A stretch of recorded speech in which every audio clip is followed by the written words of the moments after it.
Eric, as of midnight, hundreds of Port Miami workers right here behind me are not showing up to their jobs. They're actually staying here for as long as it takes. They're coming and going in shifts. Right now, as you can see behind me, this group of people is demanding two things for their new contract: better wages and a total ban on automation in an effort to stay safe on the job. These are some of the workers who handle all of the goods that come to the port on a daily basis, including Saturdays and Sundays.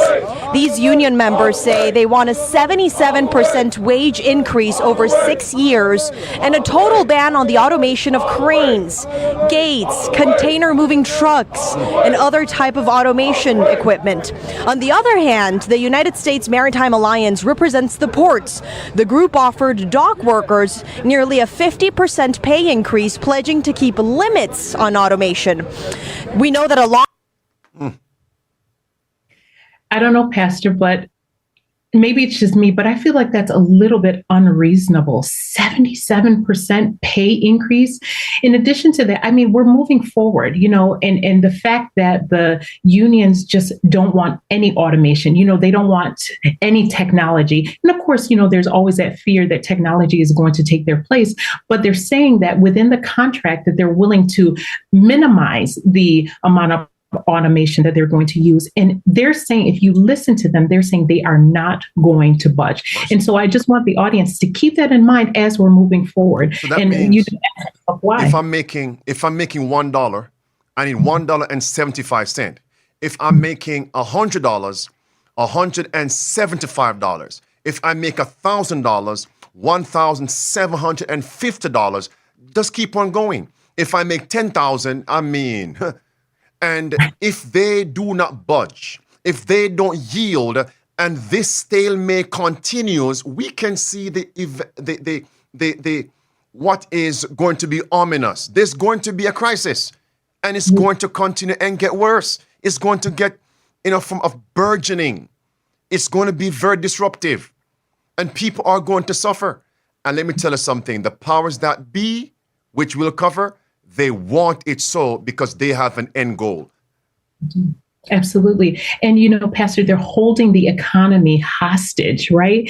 And so, like you rightly said, you would think that those that are in charge would see what we see and want to mitigate the situation, but not so. We're actually going to take a look at that right now. We're going to see what the response has been from the current administration. So we're going to take a look at this article from Reuters. And I just want to read a few lines from here. It says, Biden won't block potential strike at East Coast ports. Now, of course, you can just look at this as an isolated incident, but I want you to look at the inconsistencies in this administration. Listen here. It says, U.S. President Joe Biden does not intend to invoke a federal law to prevent port strikes. It says, we've never invoked the Taft-Hartley to break a strike, and we are not considering it now. And for those of you that aren't aware of it, the Taft-Hartley Act is the federal law that was put into place in 1947, and it kind of puts limits on the union. But let's just take a look at this other article here, and I'm going to show you the inconsistencies. It says, and this is coming from Reuters as well, it says, what we know about the U.S. East Coast port dispute. And it says the White House said that it is not trying to help broker a deal, listen, as it did last year during the West Coast talks. That's interesting, right? Yes.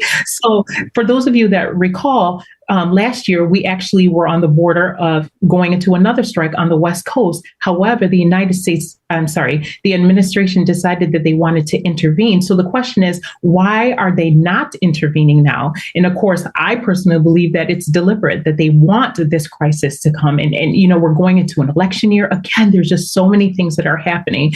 But we're going to take a look at another clip. And we're right there. So if one of their purposes and reasons for not trying to end and to intervene, to stop and halt this strike because of the election that's coming up, and they'll do anything to win an election, we are now at October 1st. That means we have approximately 35 to 36 days to go, November 5th. So are you telling me that they are willing for the whole nation to suffer supply chain crisis for the next 35 days? in order to win an election? If that's the case, they don't care about us.